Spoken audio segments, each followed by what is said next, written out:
Maverick City, Kirk Franklin, and Glorilla. What do you think of Christian artists making collaborations with secular artists? I think it all depends on... From our interview with Dr.Umar. What did you think about that when you first saw it? Most people go into politics and religion to serve themselves. But to say that's who we are, nah, I'm not feeling that. And one thing I've been seeing is that there's been like a gap with young black men like myself in church. Why do you think that is? Because the leaders have detached themselves from the real world. There's times where I could have been locked up and there was times where I was locked up. That person is not pastoring for money, right? Because if they were, they wouldn't be making those type of sacrifices. Divorced, 2 kids, making $500 a month. How in the world did you get a wife with that as your resume? Hello and welcome to Hustle Over Everything. This is the podcast at the intersection of business and culture. Today, I'm at the intersection of culture. I'm on that side of the street because we're talking to Pastor C about Christian culture. And we're talking about what's going on in the world from a Christian perspective. I think it's going to be an interesting conversation. So it's going to be a good one. Pastor C, what's good with you, man? Welcome to the show. Yes, sir.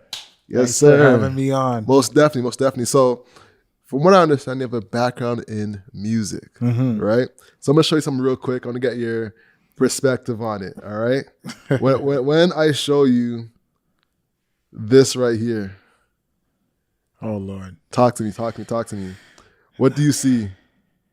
A young, zealous guy. Yeah. Well, tell me about that stage in your life. I believe that was 04 or 05.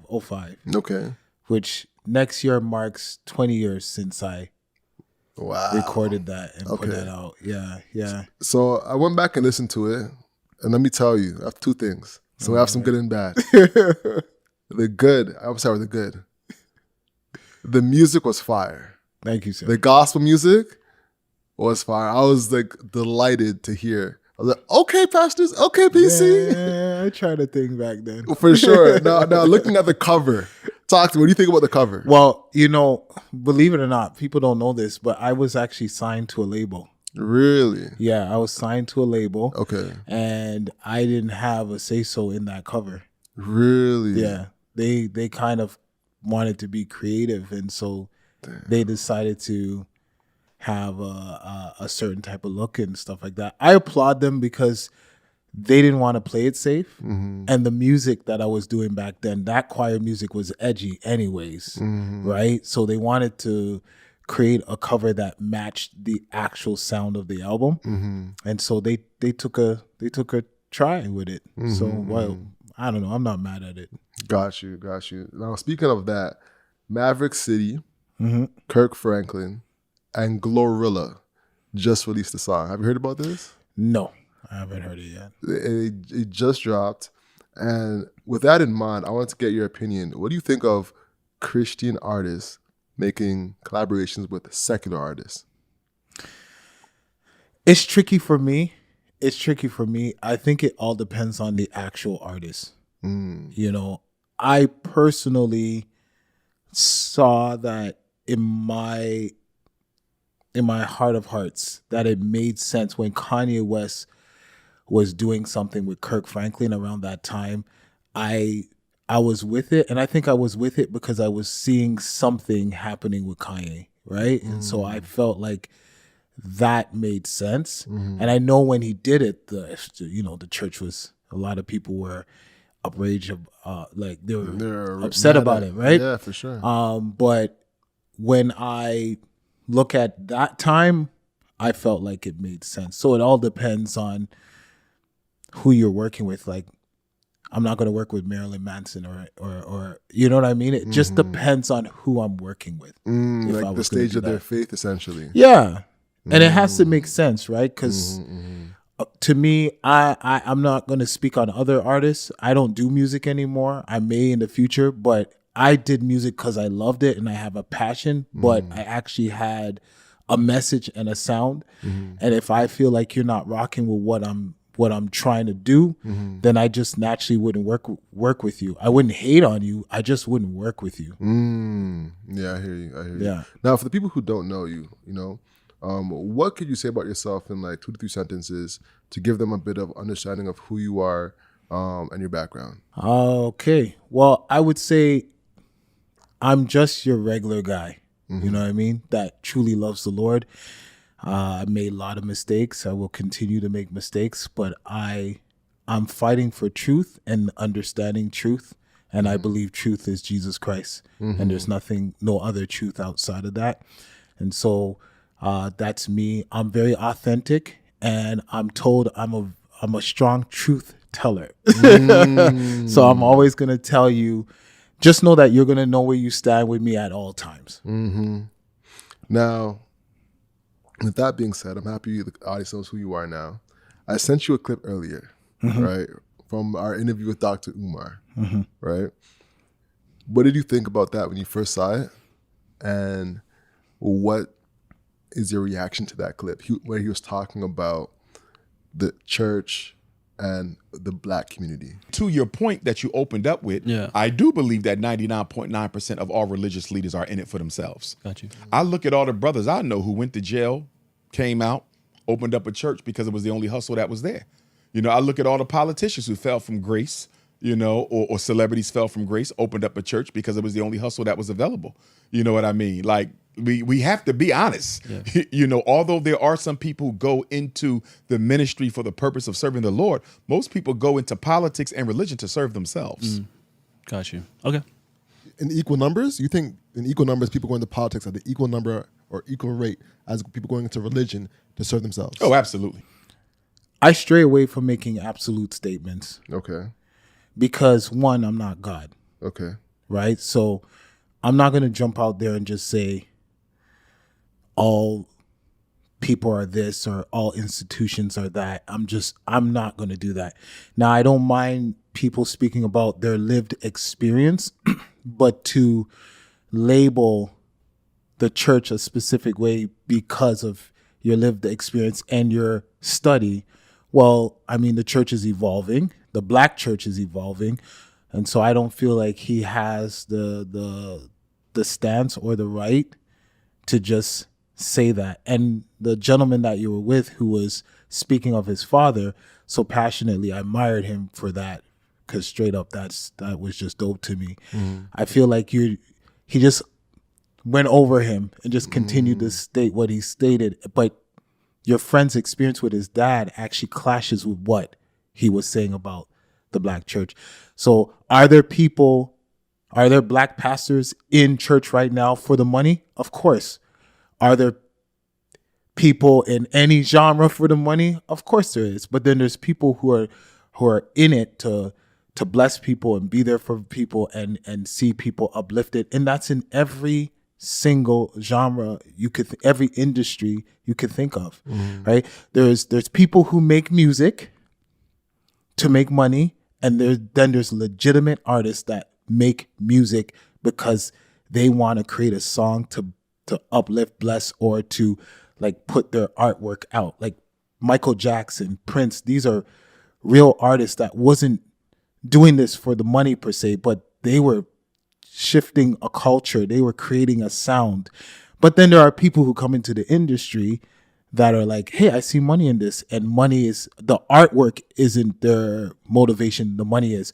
Do we have that in church? Absolutely. Do we have that in Toronto? Absolutely. But to say that's who we are, nah, I'm not feeling that. How do you spot that? Well, you spot it through the sacrifices that leader makes. You spot it through the sacrifice. So, for instance, one could say, Nelson Mandela's about the money. But then when you start to look at his story, where was he all those years? He was behind bars. Why? Why didn't he come out? He had an opportunity to come out. He didn't. Why not? Like, you start to look at the sacrifices, and then you say, wait a minute, there's something different about this guy or this woman, and that they're not doing this for the money. You can tell through the sacrifices. And so there are some pastors in the city of Toronto that in our city that you can tell they're making some real sacrifices. And you can just surmise that that person is not pastoring for money, right? Because if they were, they wouldn't be making those type of sacrifices. Listen, the more subscribers we get, the better the guests get. So please hit subscribe and support this Black-owned independent podcast. All right, see you in the show. And that leads me to something that we talked about, you know, when it comes to sacrifices and the challenges that come with being a pastor. From our past conversation, you said that being a pastor is something that you'd almost not want to be because of the sacrifices that it comes with. If I'm misquoting you, feel free to clarify. What did you mean by that? Well, that's not exactly what I said. Yeah, clarify what you meant. My struggle right now with being a pastor is the fact that there is no real authority in the church anymore. Now, the word of God used to be the authority. But we have people who are saying, this is my truth, or people who are saying, my therapist said this. I hate when people tell me that because I'm like, I can't fact check your therapist. I can't actually pick up the phone and call your therapist to ask, did you really tell this to this person, right? So the therapist trumps the pastor. Your feelings trumps. Let me not say the pastor. Your therapist trumps the Bible. Your feelings trumps the Bible. So when you remove the authority of the church, which is the word of God, it becomes a very scary place to pastor, right? I think in the end of the book of Judges, it says that every man did what was right in their own sight, and it was just chaotic, right? And so for me, it's just a challenge when I open the word of God and say, this is what it states. And then the rebuttal is you don't really subscribe to it, or how do you know it's real? Or if that is the argument, then to me, it scares me because I'm not scared because I'm never scared. It's not scared, but you get what I'm trying to say. It's a worry of mine because I'm like, without the authority, what do we have? Put it this way. I'll give you a prime example. This might sound crazy, but this is a real good example. Someone commits murder on the street. You witness it. You're a cop. You pull up. I just saw what you did. You arrest them and put them in the car. Halfway to jail, for some reason they have the ability to stop the car, take off the cuffs, and walk out. You're like, what are you doing? The person turns to you and says, I don't really subscribe to the laws here. What do you do? Let's just say you prosecute that person and they go to jail for life. They committed the murder. They go to jail for life. Sitting behind bars. 3 days of sitting behind bars. They're like, I'm not feeling this. And they have the ability to open the cell and walk out. And no one can do anything because they're like, I don't really subscribe to the laws here. We would live if that was the case, this world would be chaotic. The church has laws and authority called the Bible. And when we bring that up and you're like, I don't really subscribe to it, then it's lawless. And I'm pastoring a generation that constantly tells me about their feelings, their truths, their triggers, their trauma. And I'm the pastor that's telling them that you can move past this and still be great, right? And so that's the struggle for me. Interesting. That was a very loaded statement. Yeah. Because I feel that, especially with Christianity, there's a lot of denominations that go under it, and a lot of different beliefs that go under it. Even like following the seventh-day Sabbath versus the Sunday, versus how you praise in church. There's a whole bunch of different rules and regulations that come to it. But now, how do you differentiate between somebody that's following rules and somebody that's being relationship focused with God? Because there could be somebody who's following the words to a T, but their actual relationship is in the gutter. You know, I can say that for certain because I grew up in the church, and when I was following the rules to the T, my relationship with God was horrible. You know. Yes. Think? So when you look at Samuel, Samuel lived in the church, so he had perfect, when he was serving Eli, that's perfect attendance. We know Samuel's wardrobe would be similar to Eli's. He would serve with him.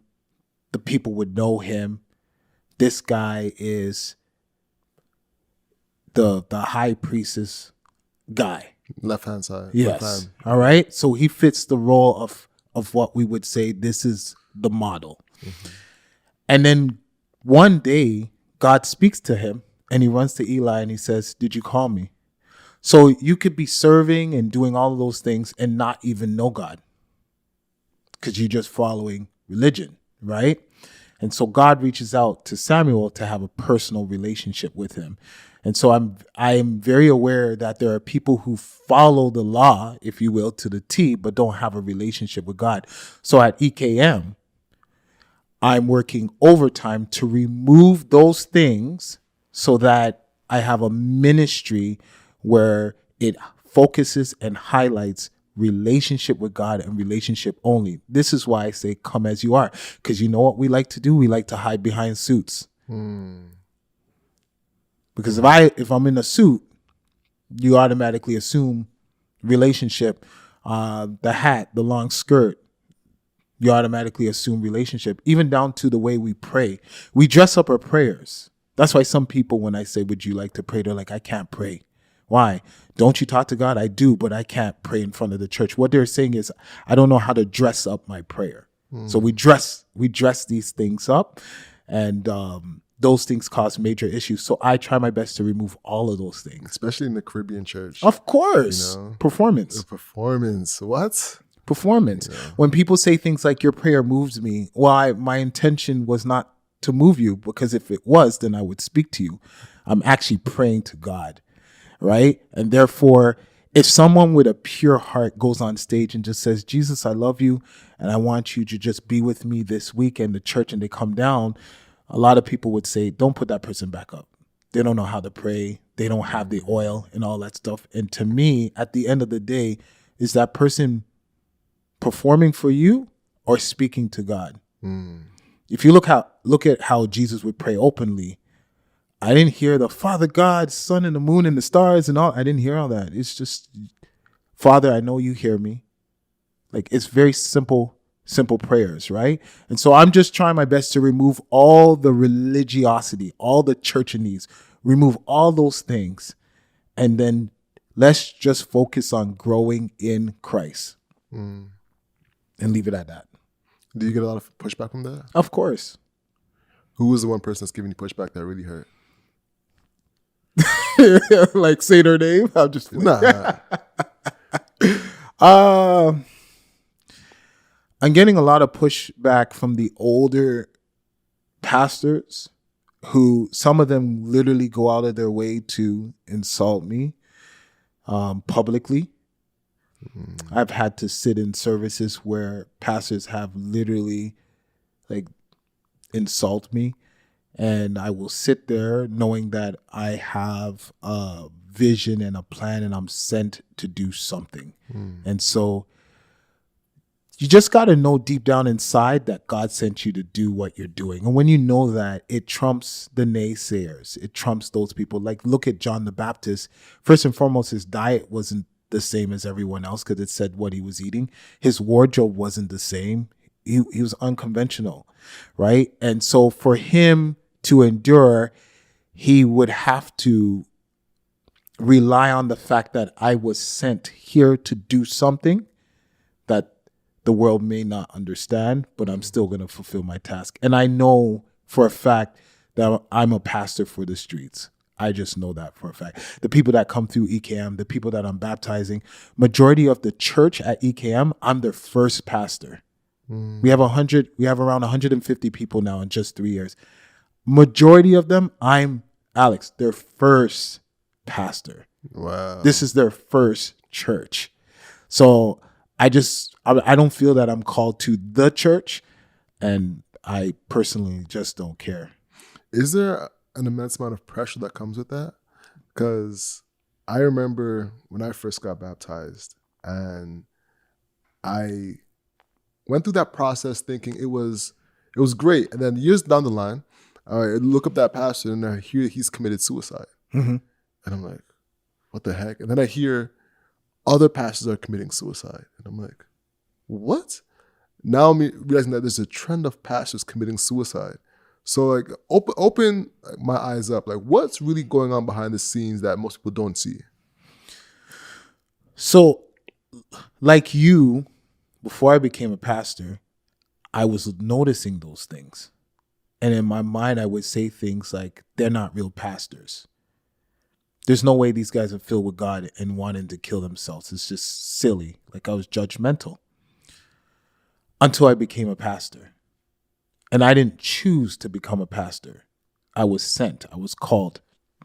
What do you mean by that? How are you called?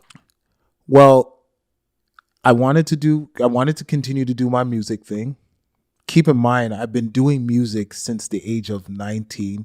I've only had one job in my life. From 2002 to 2003, I was working for a shelter. And I left the shelter to do music full time. I've been doing music full time. So I was good at it. I was winning awards at it, and I was making money off of it. I still make money off of it every month through royalties and stuff like that. I've written for people and whatnot. And the money just started to get slow. My reach wasn't as far as it used to be. My interpretation of music was starting to sound older. And so I knew that I was in financial problems. And so I would eventually face that. And so I went to God and I prayed and asked him, what's happening to me? And I decided to fast one day. That one day fast turned into almost a full year. And I started to journal. And in that, I felt the Lord telling me, you're going to pastor. This is what I'm calling you to do. And of course, there's a wrestling with that because I'm doing full-time music, full-time ministry as well. So I've always been working for a church.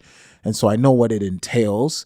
And my heart was really in music and not pastoring. Like, it's just not something I thought of. It's not that I didn't want it. I just didn't think of it. It's like saying you're going to be an astronaut in 10 years. You're not thinking about it. And so the fast went on for a year. And in that fast, the Lord told me. The fast went on for a year? Yeah, I fasted for a full year. You fasted for a full year? Yeah. Wow. Yeah. Okay. I think looking back at it now, it was a depression. It was me trying to figure life out. And I was facing 40. And the pressure of facing 40 scared me because at that time I didn't achieve the things that I wanted to achieve. And I got sick and tired of people calling me this superstar guy. And I'm like, I'm like, if people saw the truth about my life, they would know that I'm not no superstar, right? And so I was tired of the contradiction. I was tired of all those things. And then I just prayed to God. But while one of the best things I did during that fast is I was journaling every day. I was writing down, and I still have it to this day. And you can, if you read the journal, you hear me arguing about music, literally telling God that you put the bass guitar in my hands at 10. There's some parts where I'm like, you tricked me. I don't know if I could serve you again. You brought me this far to leave me. I'm confused. What's happening with the money? What's happening with music? What's happening? And of course, everything moved from CDs to digital, and all the money was just drying up. And I heard him clear as day. You're going to pastor. And he told me you will pastor in 2020. And from there, I enrolled in ORU, or Roberts University, online. Started taking some courses and taking it serious, and just literally waited for 2020 to come. And I almost started a church. And just to answer the question, because I haven't forgotten, my spiritual father told me, Colvin, if the Lord sent you and told you a pastor in 2020, you don't got to do anything. Just let it happen. Because when it does happen, then you know it's of God. And you're going to need to know that when times get rough in the future. So let it happen. After he said that, I was with my son. He was at a job interview, and I went on YouTube. And the first clip on YouTube that popped up was, how do you know you're called? or what to do when you're called or something like that. And the gentleman said there's 3 things to look for. First, you have to identify the call within yourself. Second, it has to be confirmed externally. So someone has to confirm it. And then third, an opportunity has to open up. After that, I was cleaning my church, just mopping, just cleaning my church. And this gentleman out of nowhere said that, we want to ordain you. I said, or to do what? They're like, we want to ordain you to be, we want to license you to be a pastor. This is, bro, I've never preached in my life. I just been doing music. This man brought me to the fellowship is called OBFF. It's different now. And they fully gave me my full license with a mop in my hand. So that was my confirmation. And then I said, okay, I'm going to wait. And then in 2020, a pastor came to me and pretty much said, I've been watching you. And I'm looking for someone to take what I have and bring it to the next level and whatnot. And it happened 2020 towards the end, December 2020. And I said yes. Were you married at the time? Yeah. What was it like telling your wife that you're just going to switch everything and become a pastor? She was nervous at first because one of the things that we agreed to when I got married was she said to me, just based on how I was moving, because I was always with pastors, in and out of planes with pastors, because I played the organ backing up preachers and stuff like that. And she said, we can get married. Just letting you know, though, I'm no first lady. And I said, you don't have to worry. I have no desire to pastor. That was our agreement. Wow. Right?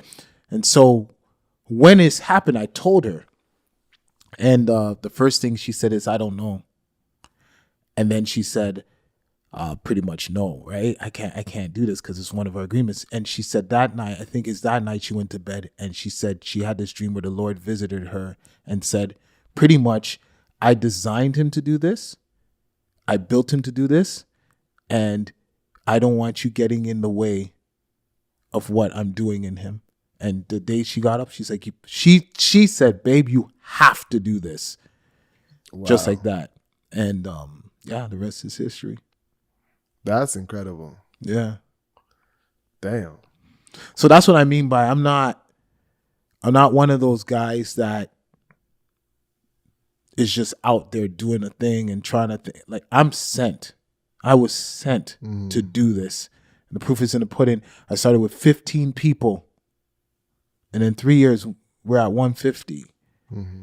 And keep in mind, remember what I said, majority of the people, I'm their first pastor. Mm-hmm. So clearly God is up to something. Mm-hmm. And now you're doing 2 services. We're at 2 services now to accommodate the growth and all of that. So with these new people that you're seeing, I can only imagine that you're seeing trends within the community. And one thing I've been seeing is that there's been like a gap with young Black men like myself in church. Why do you think that is? Because the leaders have detached themselves from the real world. It's just hard. It's hard for the men, especially Black young men, to identify with the older pastors. Mm-hmm. First and foremost, this is not even just me just saying this. The Bible talks about, and I believe it's, and David or Joshua served his generation. So the Bible mentions men that serve their generation. That's number one. Number two, everyone knows that once you put a person at the helm of anything, they're naturally going to attract their people, their generation. That's just naturally going to happen. So if you look in the city of Toronto, when I would say the churches were at an all-time high, that would be the 90s, the 80s, the 90s. I would say that's when church was just like amazing. You could pitch a tent at Downsview Park and just call crusade. No one's saying, is Maverick City going to be there? No one's saying who's preaching. It's just flooded with people, right? But if you look at the ages of the men who are at the helm, Dr. Ali James, God rest his soul, he was in his 30s.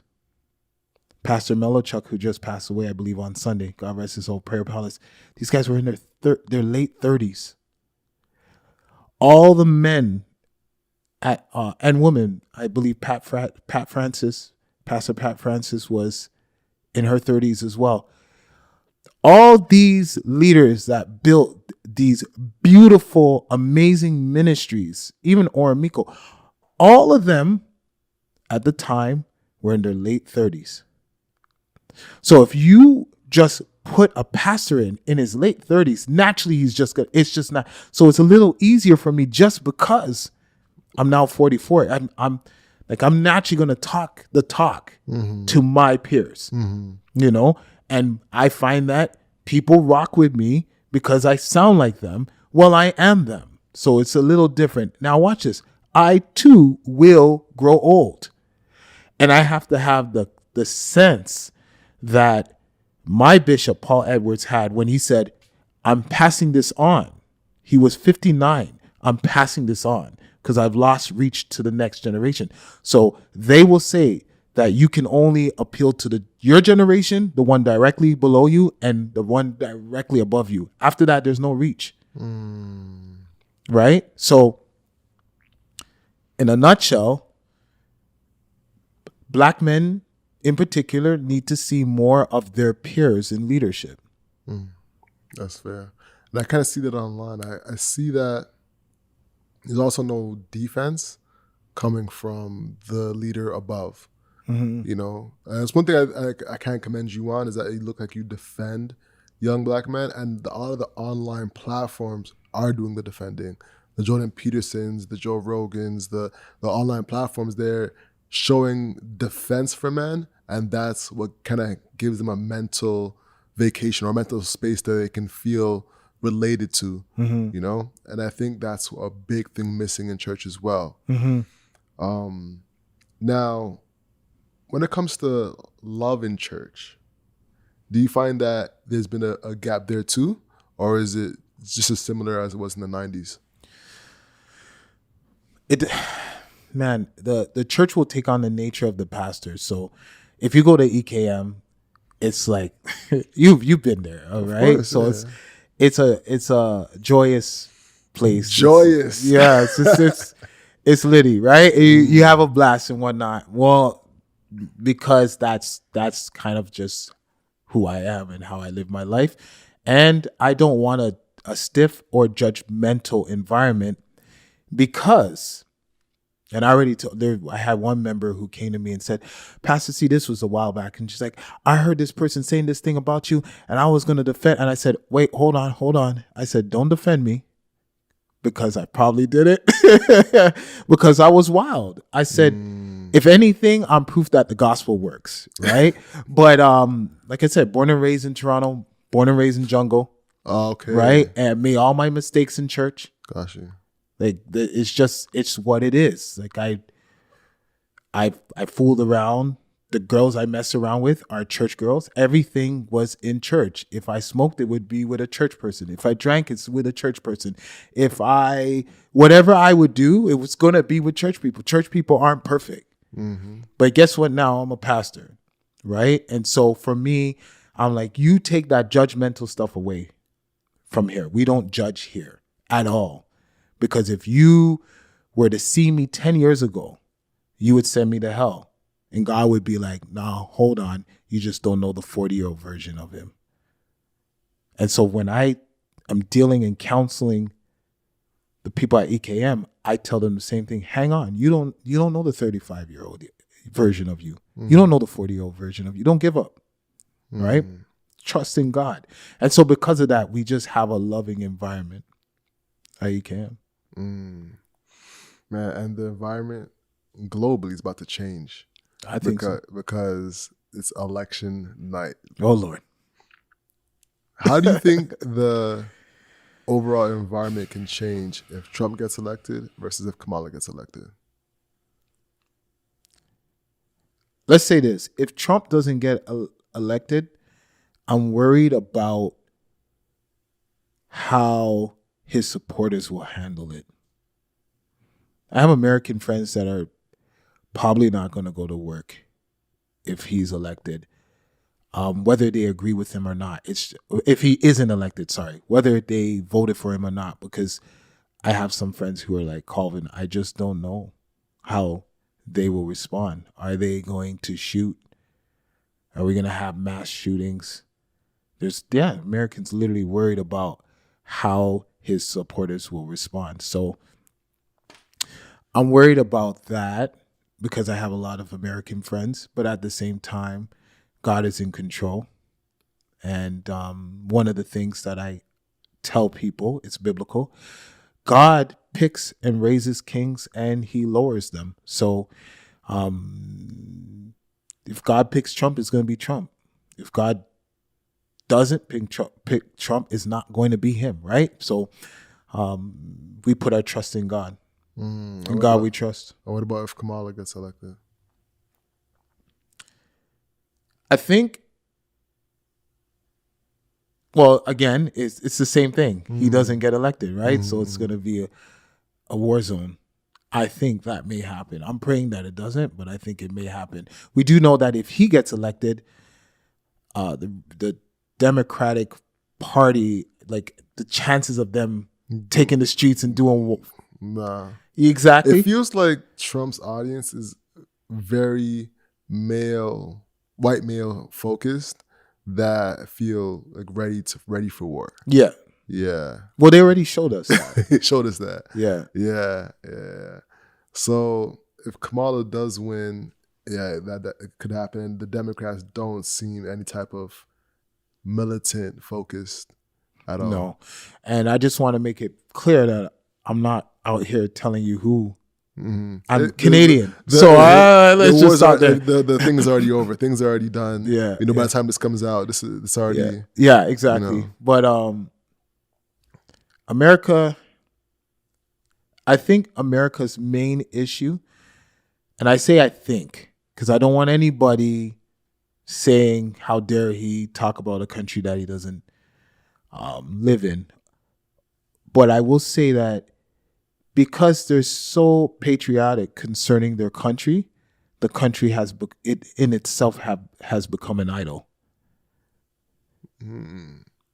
That's the real issue. It's become an idol. So it's like you have to vote, and you have to vote Democrat or you have to vote Republican, and it just divides because everybody wants the best America, and Canadians we're not like that. Like I can have Justin Trudeau speak at EKM this Sunday, and then I could have Pierre. Is it Pierre? I keep forgetting his name. Yeah, I can have him speak the following week. Nobody's leaving EKM. No one. We're just not like that, right? Yeah, it's not as polarizing right now. Right, but in America, because I almost feel like America is their God. So it's almost like they idolize their country. I don't know if I said America, but it's the Democratic Party. The belonging to Democratic Party is almost like a god. So or Republican.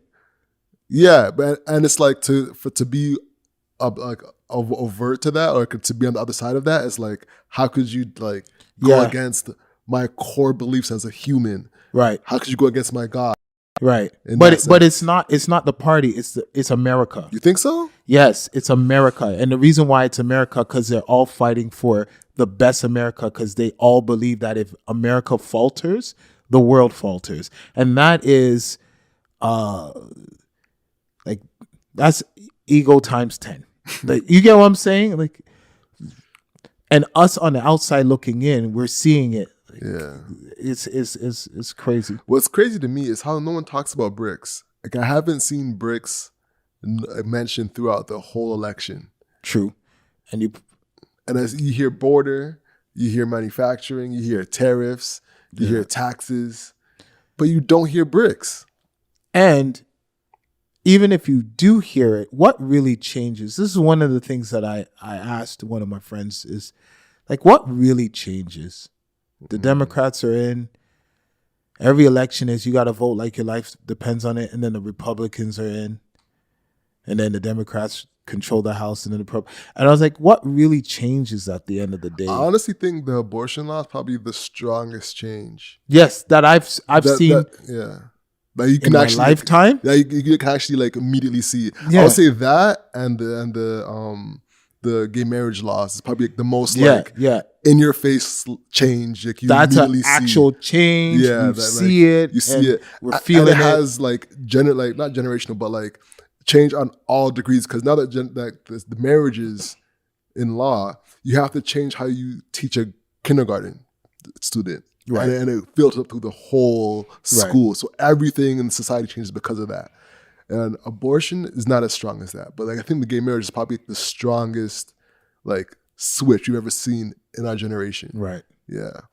But in the modern day, like, because that was Obama's year, which was like damn near 15 years ago, 20 years ago. Crazy, huh? Yeah. Damn. So 08. That's 08. Yeah. Almost 20 years. Yeah. Almost 20 years. Yeah. 08 to 2012. No, 2014. Yeah. Right? 2014, 15. When Trump got elected. I think 16. 2016 got elected, yeah, but like his end was in 2015-ish, because that's when the election year is. What should we be focusing on, from your perspective as a pastor? And actually where I want to go with it too is, we talked about men. I want to get your opinion on the woman as well. And I don't like to delve that too much into women online. The podcast, I like to stay far away. But I would love to get your opinion real quick, to dip our toes and get out of there. Yeah. What? In what regard is, what are you consistently seeing as challenges women are facing when it comes to their Christianity? Well, that's a good question. One, I'm not a woman. But I do feel that this is the best time for women. You would have to prove to me a better time. Women preach now. Women not only preach, they preach in pants without a hat on. There was a time where women couldn't speak. And even if they could, it wouldn't be accepted.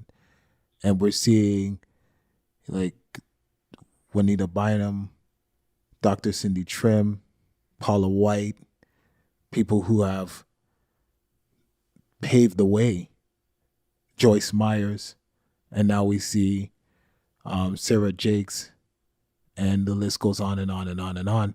And there are a lot of really good female speakers in the city of Toronto that I feel like if they were to take it serious, they could hit the world stage. And I'm bigging up my city, obviously, but there are good speakers out there as well. My wife is dope, and I'm not just saying that because she's my wife. My wife taught me how to speak? No. My wife taught me how to speak, and my wife taught me how to read. Wow. Yeah, I'm dyslexic. Mm-hmm. So my wife worked on that, and she's in the educational field, right? So she worked with me, and I actually went to her, and I'm like, you're an educator, and I'm struggling with reading. Help me, mm-hmm. Help me with speaking. Help me, because she does workshops and stuff. My wife is the director of EDI at Waterloo University. Mm-hmm. Her previous job, she was at U of T. Mm-hmm. Before that, she was at Humber, right? So my wife is in that, and she has her master's in, I can't remember. But I utilize that. She's my helpmate. Mm-hmm. And I would think I became pretty dope because of her. Most definitely. So definitely, there's on the their time. Wife, on the note of the wife, you mentioned in our offline, and you can cut this out if you want, that when you guys first got together, you were divorced, mm-hmm. with 2 kids, mm-hmm. making $500 a month. Mm-hmm. How in the world did you get a wife with that as your resume? So this is the stuff that I'm just like, fellas, like I have these side conversations. I'm like, fellas, like if I was single right now, I'd clean up. Like, because I would, and because to me, it's I just don't see how hard it is. All you have to do is First and foremost, pick one, let that one know you're serious, show that you're serious, and she'll buy into it because women are designed to be helpmates. They want to help. As long as you have vision and you are not playing games, you're good to go. So my wife was dating somebody who was working for the bank, no kids, drove a car, doing his thing.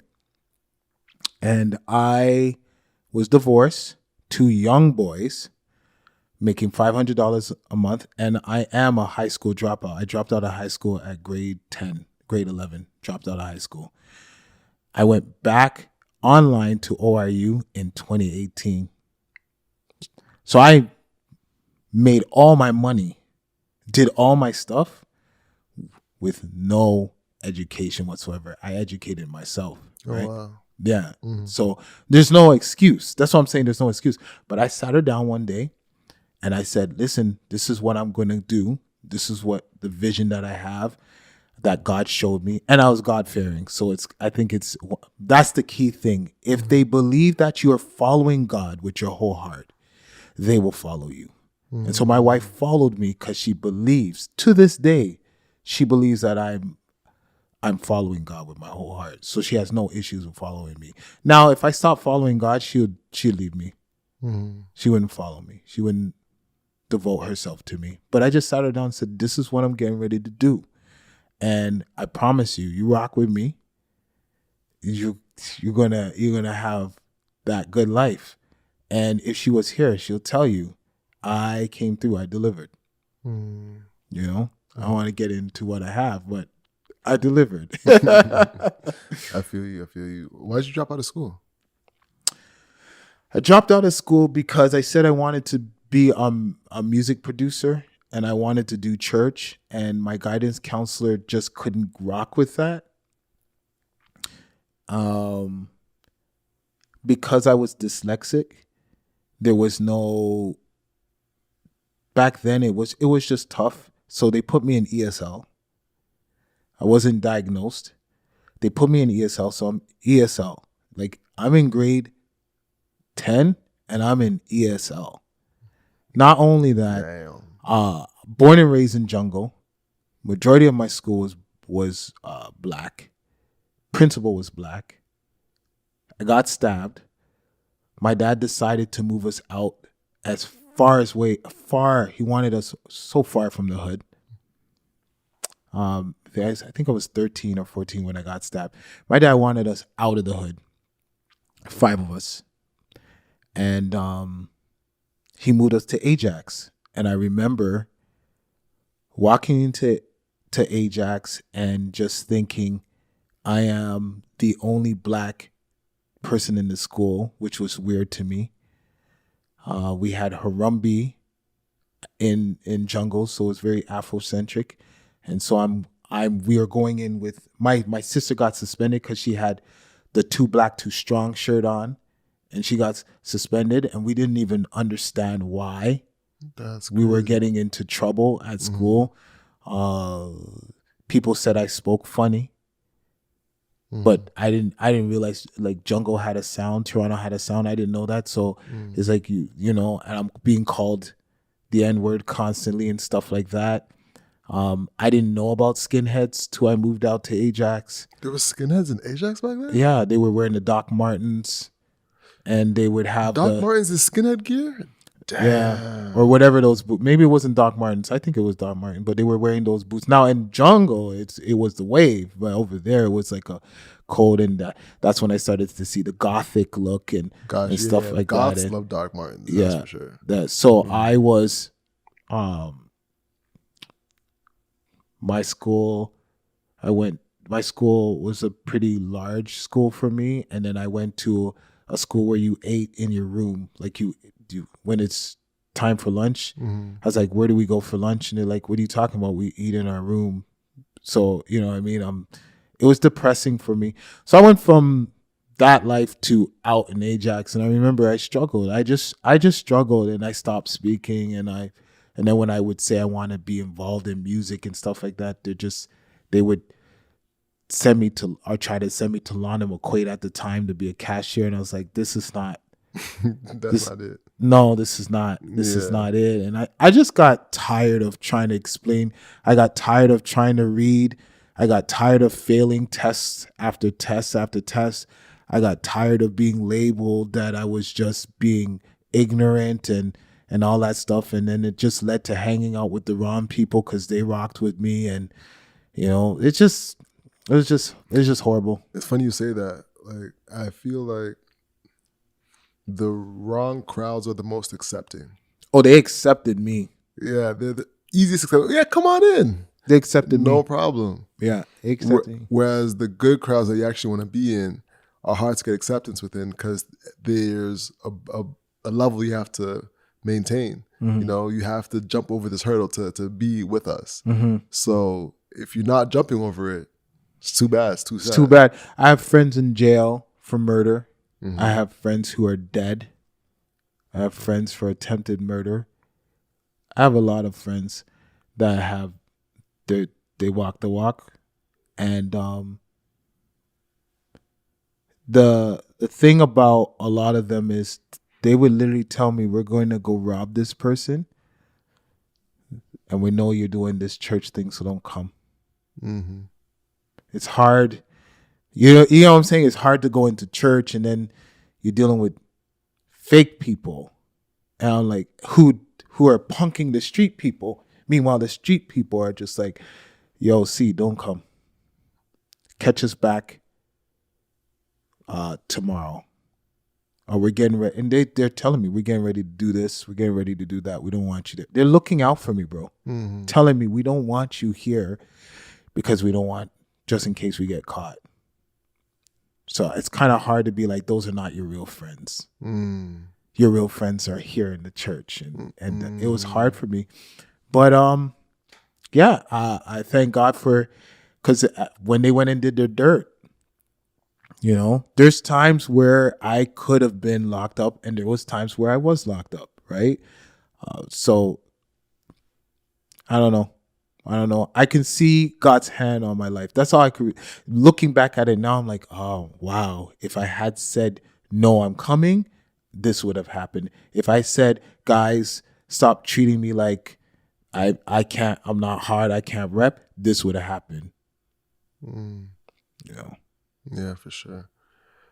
As work was wrapping up, you know, for people that are on the fence of going to a church, you know, trying to find their way to God, what message do you have for them? I would say, give God a shot. Give him a try. Oftentimes, we are trying to seek God through people, through a third party. But have you ever in your life just say, if you're real, make it happen? Because I'm being honest with you, that's my relationship. If you really want me to be a pastor, then open the door and send someone who will give me a church. Mm-hmm. It's a bold prayer. If you really want me to have this house, God, make it happen for me. And God makes it happen. If you want me to, you know, if this is where you want me to be, make this happen. And you'll be surprised. God will show up and show you he's God. And when he does it that way, you walk with a testimony that no one can take from you. I know God beyond the Bible. And I'm not saying the Bible's not the authority, because I just said it is. What I mean is, I don't even need to read it at this point to be convinced of him. I have too many conversations with him. You would have to say, who told me I would pastor in 2020 and it actually happened? You would have to say, who told you to say that exact thing to the judge and you got off? You would have, I have too many experiences with him that prove to me that he's real. And I'm just saying, give him a chance. Not church folks, but say, God, if you're real, speak to me in a way that I can understand. Do something for me this year that I can't walk away and say you don't exist. And you will see, he will blow your mind. Mm. Yeah. That was big. All right. I have to ask because you opened up a little bit of a door. Well, what were we talking about when you said you spoke to the judge? What happened there? I knew you could rap on that. Well, I got charged with assault. Oh man, I was wild. Like I fought in the church lobby. I was like, I'm a fist guy. I like to fight. Mm-hmm. I had a hot temper. I still believe I do. It's just subsided because of my devotional life to the Lord. Mm-hmm. But if I stop reading my Bible and stop talking to him, I break something. That's just, I don't know. I just wired that way. I don't know. I think I was pleading my case to the lawyer, and I can't remember what I said, but I just knew what to say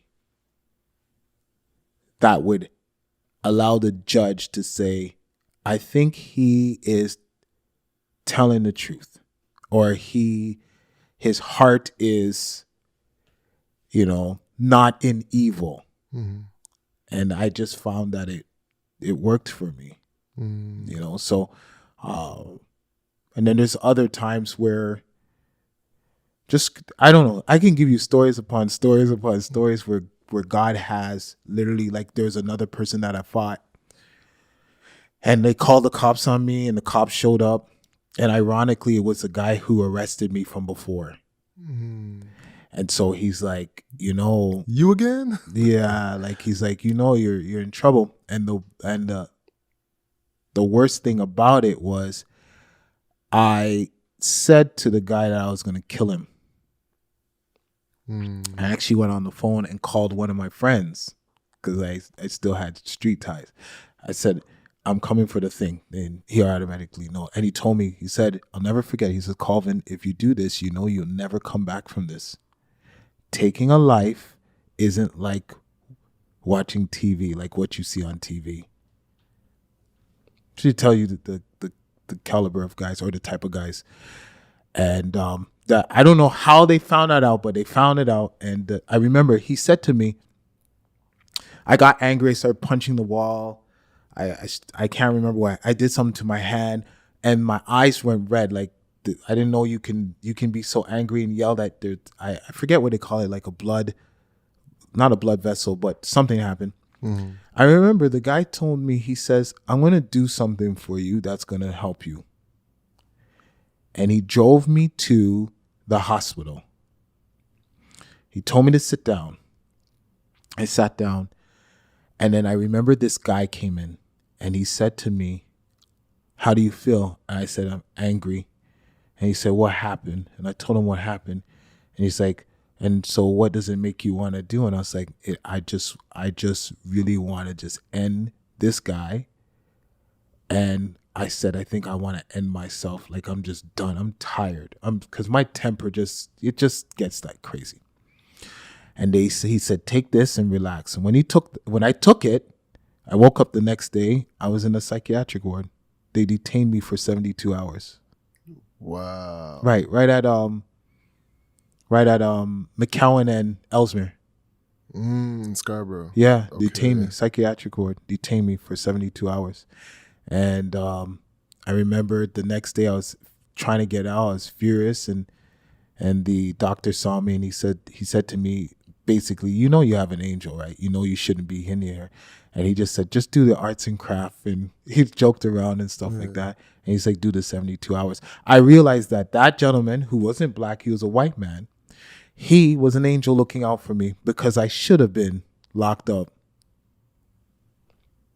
Most definitely. Yeah. So you see, I got stories. This is why I just don't judge anybody, because if God can turn me and make me a pastor, to me, the people who come through EKM, I'm like, you probably the next prime minister. You're probably another pastor. You're probably an evangelist. You're probably going to be doing philanthropic things. Like, I'm looking at these guys and I'm like, you probably are all gems. Mm-hmm. You just don't know it. So my job is to convince you that the Lord has plans for you. For sure. Right? Big plans for you, and just trust him. 50 Cent was a bully, and now he's a director. There you go. I like 50 Cent, by the way, too. Same. I like 50. I like Mike Tyson. I guess Guys with a certain edge. We deserve to grow and change our lives for the better. You know? Yes, and you just don't know who you will be 50 years, 20 years, 30 years. I'll put it like this. I was telling a young man today, I was counseling him, and I said, do you believe you will live to see 90? He said, yes. I said, okay. Do you believe that you'll be serving God at 90? He said, yes. So that means you'll be praying to God. And he said, yes. And I said, do you believe you'll be asking God and thanking him for things? He said, yes. I said, so who do you think God is answering right now? I said, wouldn't he be answering the 90-year-old version of you? So tough it out. Tough it out. You don't know what if you're at 90 saying, God, thank you for blocking me from this and removing me from that. And thank you for building this thing for me that I can leave an inheritance for my children's children. Like you don't know what the 90-year-old version of you is praying for and wanting. But I'm telling you right now, if God's going to answer anyone's prayer, it's going to be him. And remember, God just sees the full total of you. He's not.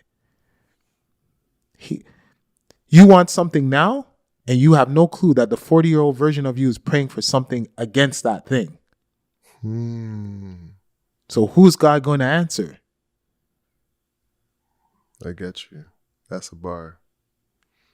Never thought about it like. Yeah, who's God? I was 30. I was 36. I was praying for something specific, and when I didn't get it, man, I was so furious, and I was like, God, I don't know why you would do this to me. Now, God, I thank you for blocking that, because had you had given it to me, my life wouldn't be this great.